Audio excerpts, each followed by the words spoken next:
Hello, you guys. Welcome back to my channel. Hi, my name is Erin, and today I'm going to be continuing, like I said, with my three-part video series I'm going to be doing on the Nightmare on Elm Street, one of my favorite series ever. So, in horror or slashers, period, it is one of my favorite franchises. So, my first video I did, which should already be up, obviously, is about all of my favorite final characters, main characters in the series. And I use the Peachy Queen Sweet Dreams palette, which is a palette inspired by the Nightmare on Elm Street makeup palette. And for this video, I'm going to be using the Wicked Sisters palette called In Your Dreams. And it looks like this. And again, it is inspired by Nightmare on Elm Street. So yes, if you're interested in that, just keep on watching. In this video, we're actually going to be doing my personal top kills from the franchise, what I really enjoyed or what I really liked about the kills that I've got mentioned here, and really my top about 4 are like my favorite of all time. Those are probably going to always stay my favorites, but the rest could be interchanged with other kills in the series. Although I have to say these are, in my opinion, some of the best kills throughout the franchise. So there you go. So if you're interested in seeing what this palette is about, if you're interested in having something themed around the Nightmare on Elm Street makeup-wise, and also if you're interested in seeing what are my favorite kills from the Nightmare on Elm Street series, then definitely keep on watching. And also definitely think about sticking around to the channel. If I don't remember if I did, but my name is Erin. If I didn't introduce myself, I like to talk about all things horror movies as well as makeup here on my channel. So if you're interested in that, definitely stick around, subscribe down below, and hit the like button. That will really help get this video out to more people. But yeah, without further ado, let's go ahead and hop into the makeup look and ranking or saying my top kills from right into the look. I've already primed my eyes. We're going into the In Your Dreams palette from Wicked Sisters. This one has a lot more neutrals as compared with the Peachy Queen Sweet Dreams palette. If I can just show you guys really quickly, this one had more like reds and greens, almost like a really great Christmas palette. So if you're interested in that, although at this point it's about Christmas time right now, whereas this one has a lot more neutrals, so it might be better for year-round maybe, which this one is too. I mean, like if you like reds and greens. But yeah, it's of course got the themed names like Nightmare, Crop Top, Bubble Bath, Dream Demon, Fedora. So I'm really loving how they pulled in all of the classic little iconic moments from the series in the names. But I think I'm going to start with this shade Crop Top. It is an orange shade. I'm just really, it's popping for me right now. So I'm going to start with that, and I'm going to get right into my list. I have 10 kills that I'm going to actually be listing, but I will have 2 honorable mentions that I want to throw out there. First honorable mention is going to be Nancy's death in A Nightmare on Elm Street Part 3 Dream Warriors. And it's not like a spectacular death or even super creative, but I like the fact that we got a pretty nice send-off for one of our main characters. And that's something that the Nightmare on Elm Street franchise is not afraid to do, is bring back main characters and actually kill them off.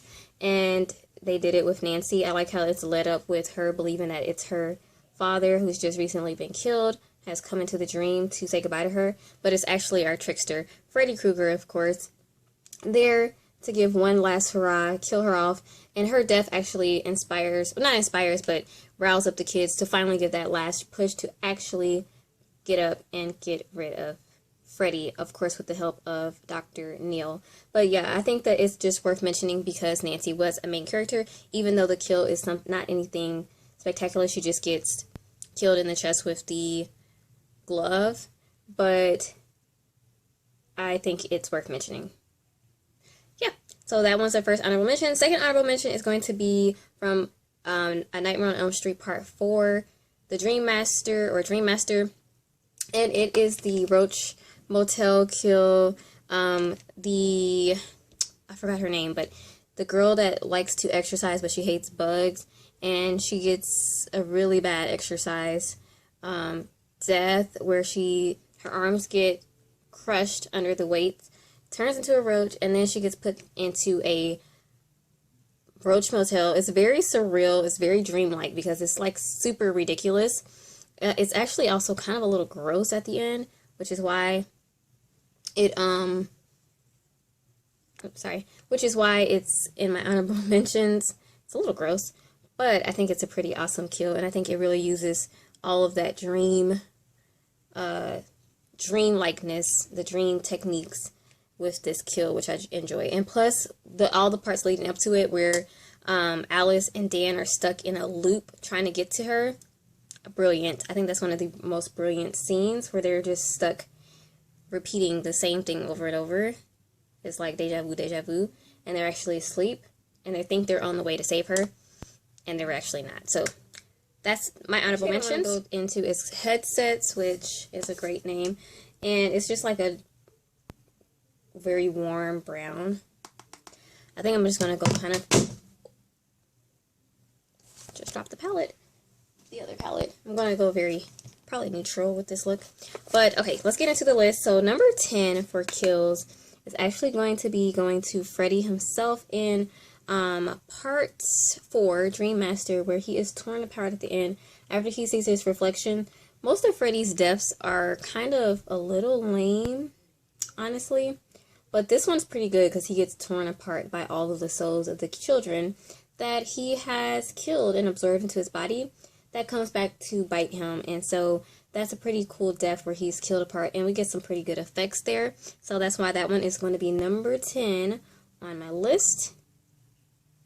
Number 9 is actually coming from Nightmare on Elm Street Part 3, Dream Warriors, and this one is going to be the death of the I'm calling it the Wizard Kid death, because this character, he gets into the dream world, and at this point he believes like he has these wizard powers, and he gets in there, and he's, you know, he thinks he's winning against Freddy, and it's such a triumphant moment for him because, you know, he's able to walk in the dream, he's winning over Freddy, and then Freddy comes back with this killer line, "I don't believe in fairy tales," and he kills him. It's not the most spectacular death, but I think it's pretty fun. I mean, the lead up to it.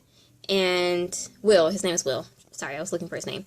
And it's not the most spectacular death again, but I think it was pretty fun and cool how they had that little element again of the dream world that he can be whatever he wants. But it's still like it's Freddy's world. Like at this point, Freddy doesn't believe in it, and he just kills him. The whole build up to it as well was pretty good as well. Maybe hasn't aged as well, some of the insults, but it's fun. It's good old scary, terrible Freddy. He's a horrible person, right? It's good old fun. Alright, coming in at number 8 is going to be Coach Snyder from Nightmare on Elm Street Part 2, Freddy's Revenge. This one is just strange, I'm not going to lie. And with the homoerotic subtext to the whole movie, it's surprising that people did not get that at first. I always kind of got it even as a youngster, but yeah, it's a strange death. It's very much like S&M type kill here, but I think that it makes the movie what it is. So how can we not add it to this list here? Even though, again, quite strange. Reddish shade called Boiler Room, just to deepen up the outer corner a little bit. Hopefully it'll deepen it up. Okay, so my number 7 kill is the motorcycle kill from Nightmare on Elm Street Part 5, and this is Dan's death. You know, Freddy says Need for Speed, all that good stuff, where he's on the motorcycle, and the motorcycle changes and kills him. I mean, it gets him real good. I like the transformation of, I think he starts off in a truck, and Freddy starts off with the truck trying to kill him, then he switches to a motorcycle, and I think it's just really good. It's like he fell asleep while driving, and Freddy got him, you know? And it was really spectacular how he kind of the motorcycle transformed into his body and killed him. It's spectacular. The effects are pretty nice. I mean, it's a little cheesy, but, you know, at this point, the series was getting very cheesy on Part 5, so what can you say about that? But I do enjoy it. I enjoyed this death. I think it was a really good one, and I think it definitely fits into the whole vibe of the series at this point. Number 6 is going to be the chest burst from A Nightmare on Elm Street Part 2, which I don't know if we could consider this a real death because he comes out of Jesse's chest. He's not really dead because Jesse's still alive at the end, but I really do enjoy this one because of the effects here. They're awesome. And it leads up to his friend's death. So, what's his friend's name? Oh God, what is his friend's name? Grady. It leads up to Grady's death. So, I have to say, we do get a death in the scene. But the chest burst part where Freddy comes out and he's like possessing Jesse, it's just amazing. It's great. The effects are awesome. How can it not come on this list? So that's why it's on number 6. Even though I don't know if we can consider it a real death necessarily, it's still like a kill scene, you know. It's still got the gore, the disgustingness coming out the chest, the eye, and the mouth. It definitely deserves to be on this list. Alright, let's get into the top 5, my personal favorite kills throughout this series. Guys, I'm going to go into the shade right here called Playground. Where does Playground come from? Playground. I don't know. But I'm going to go, it's like a shimmery, kind of metallic, bronzy shade. Alright, so let's get into the top 5, you guys. So, number 5 kill from this series is definitely going to be the needle hands that Freddy transforms his hands into. And he's like, let's get high. For Taryn in Nightmare on Elm Street Part 3.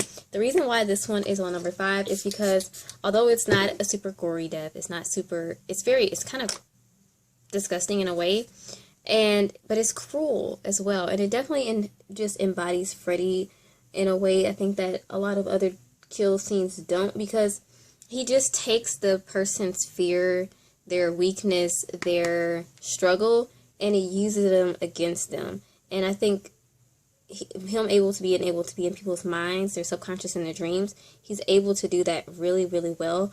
Unlike other serial killers or big time, serial killers that we see in a lot of other horror movies, Freddy's able to get into your mind and really use your fear against you. And I think that's perfectly done here with Taryn, because she used to have a drug problem.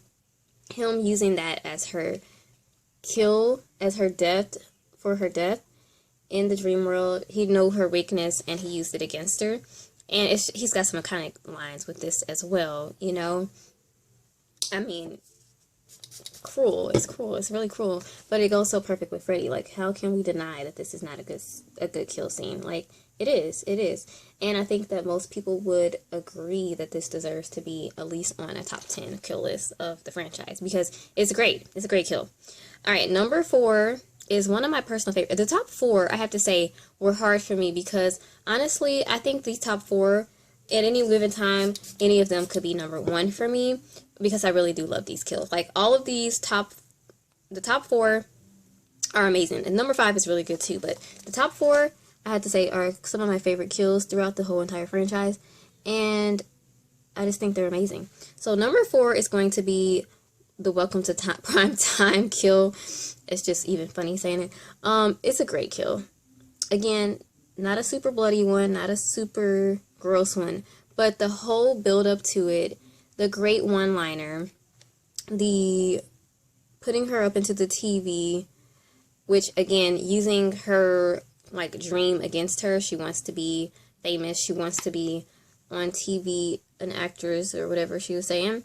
Using that against her to bring her to her end. Cruel. It's cruel. It's Freddy, you know. It's definitely Freddy. And the growing the arms out of the TV, it's just wicked cool. How the arms come out of the TV and he just gets her. I mean, it's one of my favorite. And the line, "Welcome to Prime Time," you guys know. I love it. I love that line. I love that kill, and I just love how Freddy is in the whole scene. I think it's pretty amazing, you guys. Although afterwards, when they say that she ran into the TV herself, like, logic, really? Anyways, okay, number 3 might be controversial. I don't know. This might be number 1 or number 2 for a lot of people. But for me, it's number 3. As, again, like I said, these top 4 are some of my favorites. They could all be number 1s. And I was having a hard time putting them. But number 3 for me is going to be Tina from Nightmare on Elm Street, the original movie. And the reason why this one is number 3 is because I love this kill. I think this is a great, iconic kill. I mean, what can top this, honestly? If you think about it, It's great effects. The way they did the room and the backstory of how they did the effect, amazing. Having Tina just being in this, like in the real world, it looks otherworldly still because she's all up on the wall, crawling all over the wall, bloody, cut up, and Rod is just in there looking so confused. It's just a really good kill. Alright, you guys, so I'm about done. I'm just going to go under the under eye and finish off with my last two. Oh, I was talking about Tina and my camera was dying, but Tina's death is amazing. But let me just quickly go ahead and do this lower lash line. I already did the rest of my face. My last two kills is going to be, number 2 is going to be, you guys guess, it's going to be Glenn's death in Nightmare on Elm Street. I love Glenn's death. He gets sucked into the bed, and we get this blood geyser, this blood fountain come up. It's gross. It's spectacular. It's a marvel, honestly. And it's one of my favorite kills. I look forward to that part, even though that sounds really sadistic. Because Glenn is one of my favorite characters as well. Even though he doesn't get like a whole lot, I just love him as Nancy's boyfriend, as well as him being Johnny Depp, obviously. And he's really cute. But yeah, I just love his death in this movie. It's terrific. It's gory, it's gross, it's perfect, and definitely displays how sadistic Freddy can get by teasing Nancy and killing her boyfriend in such a horrific way, to the point where even the coroner is in the bathroom throwing up. And then my last final kill that I want to mention here, that is my favorite kill from the series, honestly, is the puppet kill from A Nightmare on Elm Street Part 3. I don't know if you guys were waiting for this one, but it is my favorite kill out of the whole entire series because I just think the effects are great. I think it's disgusting. I think it's gory. I think it just gets under your skin how gross it is, but also how awesome it is. And only like Freddy could come up with a kill like this, obviously, because he has the workings of the dream world to come up with these creative kills. You won't see something as creative as this from other killers, from other horror icons, and I think Freddy just does it so well, playing again off of their love, off of their likes, and making that their worst nightmare. It's horrific, it's scary, and I just love the effects of this whole entire kill. I just think it's one of the best kills in the entire franchise, you guys. So what I did on the lower lash line, I just took the colors I put up here in the crease on the lower lash line. I put a little bit of bubble bath in the outer corner, and I'm going to just smudge this black on the lash line up on the top, and then I'm done with this look, you guys. That's pretty much it. So I really do like the palette. It looks really, really nice on the eyes.